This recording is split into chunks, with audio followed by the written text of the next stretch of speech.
Once upon a time, there was a Zen student who quoted an old Buddhist poem to his teacher. The poem said, "The voices of torrents are from one great tongue. The lines of the hills are the pure body of Buddha." "Isn't that right?" the student asked his teacher. "It is," the teacher replied, "but it's a pity to say so." "It would be better," the teacher said, "if this moment was honored with no words at all. And if he were to follow the example of ancient Zen masters, he would strike the microphone with his fan and walk away. Because Zen isn't something you can capture in words or hold in a concept. It's not a philosophy or a doctrine. It's a way of life, a state of being. And any words used to describe it are only useful if they help you see the limits of words themselves. But if we must try to talk about what Zen is, just as an introduction, then let's be very clear. Zen, at its core, is not a belief system. It doesn't ask you to subscribe to any set of ideas. It's not a net to catch the fish of reality. Because the fish of reality isn't a fish at all. It's more like water. And water always slips through the net. In water, when you first fall in, there's nothing to grab onto. You're used to dry land, to standing on something solid. So you panic. You try to stand on the water, try to catch hold of it, and in doing so, you drown. But the way to survive in the water is to relax, to let go, to breathe properly, to allow the water to carry you. You stop resisting. And when you do that, you find the water holds you up. In fact, in a way, you become the water.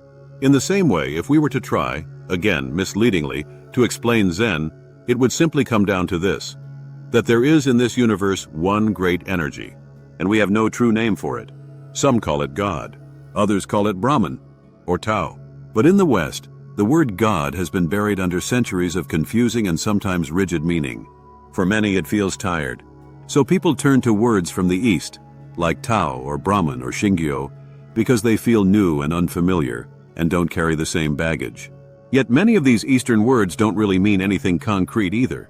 The Buddhist term tathata, often translated as suchness or thusness, is rooted in the Sanskrit word tat, which simply means that.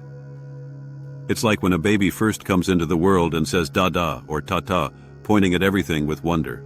The baby is saying, that, and we think it's calling for daddy. But really, the baby is just marveling at being, at the raw suchness of it all.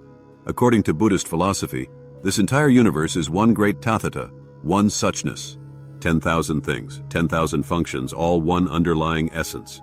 And this suchness comes and goes, just like everything else. The world works in opposites, in waves. Like the Chinese say, it's the yin and the yang, on and off, up and down. Now you see it, now you don't. Here you are, here you're not. But we're often asleep to this rhythm. We fall into the illusion that the darkness might eventually win, that the trough will overcome the wave, that the yin will overpower the yang, that the off will defeat the on. And so we scare ourselves with thoughts like, what if the darkness really does win? What if everything ends? We tremble with that fear, not realizing that this ebb and flow, this dance between presence and absence, is the nature of life. Isn't it strange that anything exists at all? That there's something instead of just nothing? Being requires energy. Existence takes effort. So we assume that, in the end, things just give up and fade into nothingness. But that nothingness, that stillness, is just the other side of being. It's the pause between notes that makes the music. It's the rest that gives rise to movement. You can't have solid without space, or space without solid. They go together. When you wake up to this truth, when you see that all this change is just a playing out of one energy, you realize something. You are that energy. You always were. But if you were always you, forever the same, it would be unbearable. So it's been arranged, beautifully, that after a while you stop being you. You disappear for a time, and then you return as someone else, something else. And when you understand this, when it clicks inside you, not just intellectually but viscerally, you feel a surge of life, a burst of joy. As William Blake once said, energy is eternal delight.